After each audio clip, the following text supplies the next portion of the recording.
မင်္ဂလာပါဇာဝန်နဲ့စတီမှာပြန်လည်ကြိုဆိုလိုက်ပါတယ်ဗျကဲဗျမိုးလုံးလေးလုံးရေလုံးလေးမှာကြိုက်ပါတယ်ဆိုတော့သုံးမင်းဆရာကြီးများတို့ကျွန်တော်တင်ဆက်ပေးခြင်းဖြစ်ပါတယ်ဒီကောင်လေးက GRC1 ဖိုင်လေးဘေးကနှစ်ပတ်အုပ်စုံလေးရှေးပိတ်လေးလည်းပါမယ်ရှေးပိတ်လေးတွေဆိုလို့ရှိရင်ကျွန်တော်မန်ကြီးပေါက်ပါညာတစ်ခါတည်းနောက်ကိုမြင်လို့ရအောင်လဲကျွန်တော်တစ်ခါတည်းတက်ဆင်ပေးထားတယ်အရှင်လေးဖြုတ်လို့တက်လို့လည်းပူသွားမယ်ဗျနောက်ဘက်မှာဆိုလို့ရှိရင်လည်းကျွန်တော်နောက်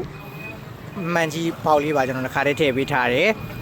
နောက်မှလည်းလူပါညာတက်လို့ရအောင်လဲကျွန်တော်ချင်းနှင်းများလေးပါကျွန်တော်တစ်ခါတည်းတက်ဆင်ပေးထားပါတယ်ဗျဘေးကလေးတွေဆိုလို့ရှိရင်တော့သေရုပ်ပါညာချေလို့ရအောင်လဲကျွန်တော်ဂျိတ်တက်လေးတွေအမှဆက်ကျွန်တော်တေချာတီးတက်ဆင်ပေးထားတယ်ဘေးကလေးတွေရောနောက်ပိတ်လေးတွေရောအရှင်ဖြုတ်လို့တက်လို့လည်းပူသွားမယ်ခင်ဗျ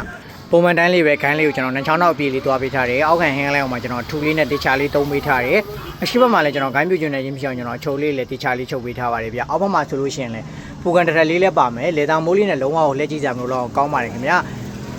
ရှိပါမှာဆိုလို့ရှိရင်ကျွန်တော်ဗတ်မှန်ခိုင်းတိုင်းနဲ့ဗတ်မှန်လေးလည်းလွယ်တကူတက်လို့ရအောင်လဲကျွန်တော်တေချာလေးထုတ်ပေးထားရဲဗတ်မှန်ခိုင်းလေးရမှာဆက်3ချက်ဖြစ်သွားမယ်ခင်ဗျပစ္စည်းလေးနိုင်ငံပြည့်လဲမှုကြောင့်ဈေးနှုန်းလေးလည်းနိုင်ငံပြောင်းလဲမှုရှိပါတယ်ဒါကြောင့်မို့ချစ်ရတဲ့ customer များအနေနဲ့ကျွန်တော်စီမှာဝယ်ယူချင်တာတွေဖြစ်ဈေးနှုန်းလေးသိချင်တာပြီးကျွန်တော်နောက်ဘက်မှာဆိုင်နယ်မဲလေးလည်းထည့်ပေးထားပါတယ်ရှိပါမှာဖုန်းနံပါတ်လေးလည်းပါပါတယ်ဗျဖုန်းနံပါတ်လေးကိုဆက်ပြီးတော့ဆက်သွယ်ဆောင်ရွက်မေးမြန်းနိုင်ပါတယ်ချစ်ရတဲ့ customer များအများအားစိတ်တိုင်းကြဖို့အများအားအဆင်ပြေဖို့ကျွန်တော်တို့ဘက်ကလည်းအများအားစူးစမ်းလေးရရှိပါတယ်ဗျအခုလိုမျိုးယုံကြည်မှုနဲ့တကူတကကြီးအားပေးတဲ့ customer ချစ်ကိုကြီးကျွန်တော်ဘက်ကထူးပင်ကျေးဇူးတင်ပါတယ်ခင်ဗျ